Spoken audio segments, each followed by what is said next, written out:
तो नमस्कार, आप सभी का स्वागत है आपके अपने YouTube channel study with DS. जी में दोस्तों 12,460 शिक्षक भर्ती प्रक्रिया में अनंतिम चयन सूची जिला वरीयता को लेकर के गोंडा, सीतापुर, हाथरस और बहराइच के बीएसए से बड़ी खबर इस वक्त निकलकर सामने आ रही है। वहीं थर्ड काउंसलिंग पर सीतापुर बीएसए का बड़ा बयान। शेष जिलों की अनंतिम चयन सूची एनआईसी पोर्टल पर हुई अपलोड, आप सभी लोग चेकआउट कर सकते हैं। तो सभी खबरों को विस्तार पूर्वक जानेंगे, आप सभी लोग वीडियो में अंत तक बने रहें। प्लीज वीडियो को लाइक करें, दोस्तों में शेयर करें। जितने भाई बहन चैनल पर पहली बार विजिट करें उनसे निवेदन है कि प्लीज चैनल को सब्सक्राइब करके बेल आइकन जरूर दबाएं आगे के लेटेस्ट अपडेट पाने के लिए। तो आइए साथियों शुरू करते हैं और देख लेते हैं जिला वरीयता और अनंतिम चयन सूची पर गोंडा, सीतापुर, हाथरस और बहराइच के बीएसए से क्या बड़ी खबर निकलकर सामने आ रही है। यहाँ पर साथियों आप सभी लोग देख सकते हैं, ये हाथरस से खबर है कि काउंसलिंग से वंचित शिक्षक अभ्यर्थियों ने दिया धरना प्रदर्शन और ये पूरे शांतिपूर्ण अनवरत धरना प्रदर्शन बीएसए कार्यालय पर धरना देते अभ्यर्थी हैं। ये 12,460 शिक्षक भर्ती के ही अभ्यर्थी हैं। जिले के बेसिक शिक्षा विभाग में चल रही सहायक अध्यापक पद भर्ती के लिए काउंसलिंग से वंचित अभ्यर्थी शनिवार को बीएसए कार्यालय के बाहर फर्श पर बिछाकर धरने पर बैठ गए। अभ्यर्थियों ने काउंसलिंग में नियमों का पालन नहीं किए जाने का आरोप लगाते हुए नारेबाजी की मांगों को लेकर के जिला बेसिक शिक्षा अधिकारी को पत्र भी सौंपा गया। इन दिनों बेसिक शिक्षा विभाग में रिक्त चल रहे सहायक अध्यापकों की भर्ती की प्रक्रिया चल रही है और शुक्रवार को शहर के रमनपुर स्थित राजकीय बालिका इंटर कॉलेज में अभ्यर्थियों की काउंसलिंग हुई थी, जिसमें हाथरस जनपद सहित प्रदेश के अन्य जिलों से आए लगभग 850 अभ्यर्थियों ने भाग लिया था। शुक्रवार को काउंसलिंग से वंचित रहे अभ्यर्थी बीएसए कार्यालय पहुंचे, जहां इन लोगों ने काउंसलिंग में नियमों का पालन नहीं किए जाने का आरोप लगाते हुए बीएसए कार्यालय के बाहर फर्श पर बिछाकर बैठ गए और धरना प्रदर्शन शुरू कर दिया। इन अभ्यर्थियों का कहना था कि काउंसलिंग में नियमों का पालन नहीं किया जा रहा है, कि जिला आवेदित अभ्यर्थियों को प्रथम वरीयता नहीं दी जा रही है। उनका आरोप था कि काउंसलिंग में जिले के आवेदित अभ्यर्थियों को प्रथम वरीयता दी जानी चाहिए थी, लेकिन यहां शुक्रवार को देर रात तक हुई काउंसलिंग में प्रदेश के अन्य जिलों से आए अभ्यर्थियों की काउंसलिंग कराई गई। यह शासनादेश का उल्लंघन है, उनसे उनका हक छीना जा रहा है, इसे बर्दाश्त नहीं किया जाएगा। अभ्यर्थियों ने कहा कि आगे शासन के नियमों का पालन क्यों नहीं किया जा रहा है। जिला आवेदित अभ्यर्थी को पहली वरीयता दी जानी चाहिए। धरने पर बैठे अभ्यर्थियों ने बीएसए को दिए पत्र में कहा कि काउंसलिंग प्रक्रिया को जनपद के आवेदित अभ्यर्थियों की अनंतिम चयन सूची के अनुसार किया जाना चाहिए था, जबकि शुक्रवार को हुई काउंसलिंग में इसका पालन नहीं किया गया। इससे विपरीत शुक्रवार को उत्तर प्रदेश के समस्त आवेदकों को काउंसलिंग में शामिल किया गया, उनका हक छीना जा रहा है। काउंसलिंग में जिले के आवेदित अभ्यर्थियों को प्रथम वरीयता के आधार पर चयन सूची में सम्मिलित किया जाए। धरना देने वालों में विवेक रावत को, कुमारी रूबी सिंह, राधा रावत, प्रीति अंजलि, शशि गौतम, निशा चंदेल, शैलन कुमार, बलदेव सिंह, हरवीर सिंह और कन्हैया लाल, कुलदीप, ईश्वर चंद, अभिषेक चौधरी, धर्मपाल सिंह, चंद्रप्रकाश आदि मौजूद रहे। तो साथियों ये हाथरस से बड़ी अपडेट थी जिला वरीयता को लेकर के जो धरना प्रदर्शन किया गया उससे जुड़ी हुई अपडेट। अब मूव करते हैं दूसरी जनपद की ओर। तो आप सभी लोग यहां पर देख सकते हैं, यह खबर काउंसलिंग में हंगामा, बीएसए को घेरा। बीएसए को ज्ञापन सौंपने के बाद दोबारा आक्रोशित हुए अभ्यर्थी, बीएसए दफ्तर में दिन भर चली प्रपत्रों की जांच। यह खबर गोंडा से निकलकर सामने आ रही कि जिले के बीएसए दफ्तर में शनिवार को ओपन काउंसलिंग को लेकर के हंगामा शुरू हो गया। इससे पहले अभ्यर्थियों ने मूल आवेदकों को मौका देने के बाद बाकी पदों पर काउंसलिंग कराने के लिए बीएसए को ज्ञापन सौंपा, लेकिन कुछ देर बाद अभ्यर्थियों ने बीएसए कार्यालय परिसर गेट पर नारेबाजी शुरू कर दी।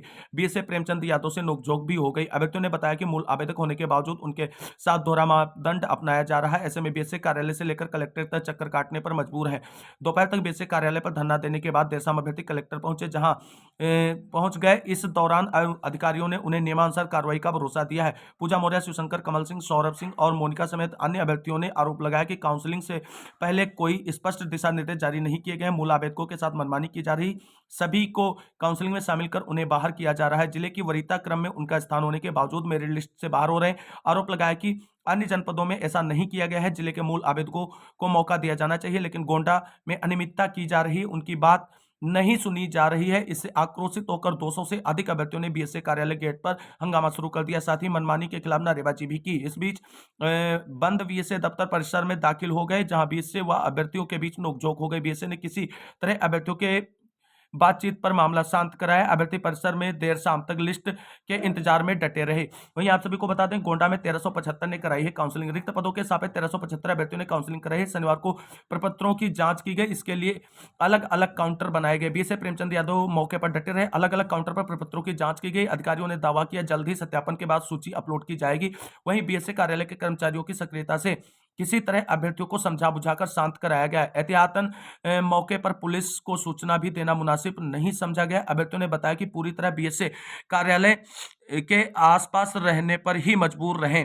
और आप सभी को बता दें, जिला वरीयता को लेकर के गोंडा जिला बेसिक शिक्षा अधिकारी से आवेदकों की नोकझोंक भी हो गई। अब मूव करते हैं अगली खबर, जहां दूसरे जनपद से भी इसी तरीके की कुछ महत्वपूर्ण जानकारी निकलकर सामने आ रही है। तो दोस्तों यहाँ पर आप सभी लोग देख सकते हैं, शिक्षा विभाग के बाबू पर सूची में खेल करने का आरोप। खबर है बहराइच से। बेसिक शिक्षा विभाग में सहायक शिक्षक पदों को लेकर शनिवार को हुई काउंसलिंग में विभागीय बाबू पर सूची में फेरबदल का आरोप अभ्यर्थियों ने लगाया है। नाराज अभ्यर्थियों ने डीएम को शिकायती पत्र सौंपा। जिले पर पहुंचे मंडलायुक्त से मिलने को लेकर भी अड़े रहे। बेसिक शिक्षा विभाग की ओर से जिले में 12,460 सहायक अध्यापक भर्ती के लिए शिक्षकों की काउंसलिंग की जा रही। काउंसलिंग की शुरुआत 2 दिन पूर्व से हुई है। अभ्यर्थियों का आरोप है कि 15,000 व 16,448 शिक्षकों की भर्ती हुई है। ऐसे में अन्य जनपद के आवेदकों को मौका दिया जाए। 2016 उत्तीर्ण अभ्यर्थियों का चयन किया जा रहा है। बताया कि कई लोगों ने एक से अधिक मूल प्रमाण पत्रों की कलर फोटो कराकर अन्य जिलों में काउंसलिंग के लिए जमा कराई है। ऐसे लोगों का कागज निरस्त होना चाहिए। अभ्यर्थियों ने कहा कि शुक्रवार को रात 10 बजे रजिस्टर बंद करवाने के बाद भी संख्या बढ़ना कई सवाल खड़े कर रहा है। बीएसए AR तिवारी ने कहा कि काउंसलिंग पूरी ईमानदारी से की गई, किसी भी स्तर पर किसी भी प्रकार का भेदभाव नहीं किया गया है। लेकिन आवेदकों की तरफ से जो है बेसिक शिक्षा विभाग के बाबू पर जो है सूची में खेल करने का आरोप लगाया है। अब मूव करते हैं सीतापुर से जुड़ी हुई बड़ी अपडेट की तरफ।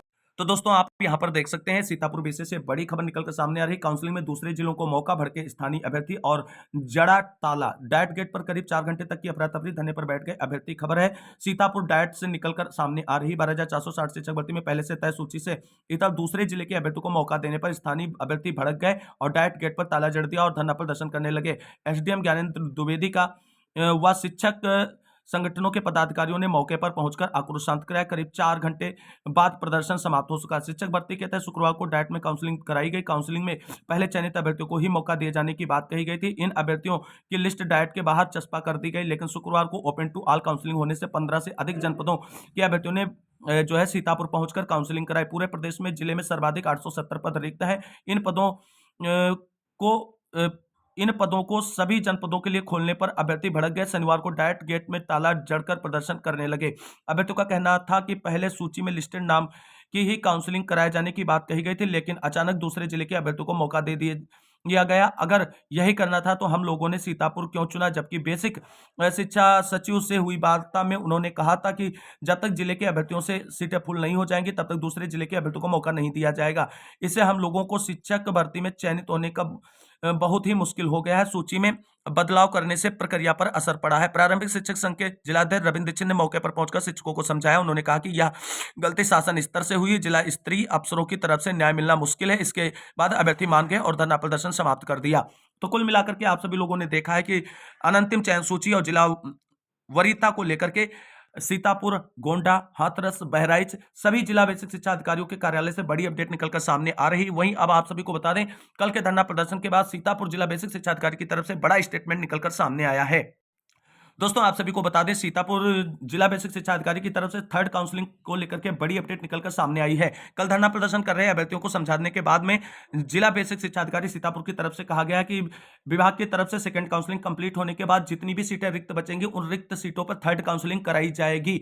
और इसका वीडियो भी आप सभी को बता दें सामने आ चुका है, लेकिन अपनी इस वीडियो में हम उसको एड नहीं कर पा रहे हैं कुछ टेक्निकल इशू होने के कारण। तो आप सभी को बता दें, सीतापुर बीएसए ने बिल्कुल स्पष्ट क्लेरिफाई कर दिया कि रिक्त सीटें जो बचेंगी भर्ती प्रक्रिया में उस पर थर्ड काउंसलिंग कराई जाएगी। तो आप सभी साथियों को बता दें, थर्ड काउंसलिंग तभी आयोजित की जाएगी 12,460 शिक्षक भर्ती में जब पूरे उत्तर प्रदेश में सेकंड काउंसलिंग में नियुक्ति पत्र वितरित कर दिए जाएंगे। उसके बाद अगर रिक्त पद बचेंगे तभी थर्ड काउंसलिंग होगी। अदरवाइज थर्ड काउंसलिंग की उम्मीद बहुत कम बच रही, क्योंकि जिस तरीके से सेकंड काउंसलिंग में आवेदकों की संख्या अधिक निकलकर सामने आई है, ऐसे में थर्ड काउंसलिंग की संभावना काफी कम है। लेकिन जिला बेसिक शिक्षा अधिकारी सीतापुर की तरफ से आश्वस्त किया गया है आवेदकों को कि रिक्त पदों पर थर्ड काउंसलिंग विभाग की तरफ से कराई जाएगी। तो अब उन्हें अगर जानकारी होगी तभी इस तरीके का स्टेटमेंट निकलकर पब्लिक में सामने आया है। तो कुल मिलाकर के थर्ड काउंसलिंग की संभावनाएं जिला बेसिक शिक्षा अधिकारी सीतापुर के अकॉर्डिंग बन रही हैं। अभी की स्थिति को देखते हुए हमारे हिसाब से थर्ड काउंसलिंग की संभावनाएं बहुत कम है साथियों, क्योंकि सेकंड काउंसलिंग में जिस तरीके से जन सैलाब उमड़ा है भर्ती प्रक्रिया में शामिल होने के लिए, उस तरीके से थर्ड काउंसलिंग की संभावनाएं बहुत कम हो चुकी हैं।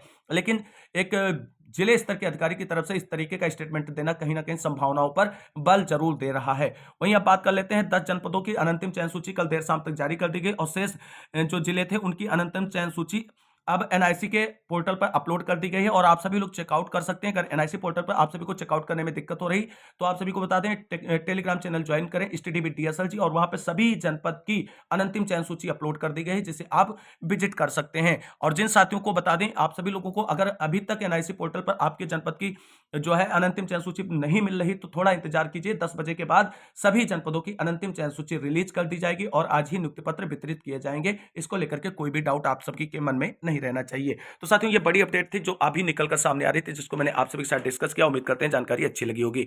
अगर वीडियो अच्छा लगा तो प्लीज लाइक करें, दोस्तों में शेयर करें और चैनल को सब्सक्राइब कर लें आगे की लेटेस्ट अपडेट के लिए। मिलते हैं अगली वीडियो में, तब तक ये सभी साथियों को जय हिंद, जय भारत, वंदे मातरम।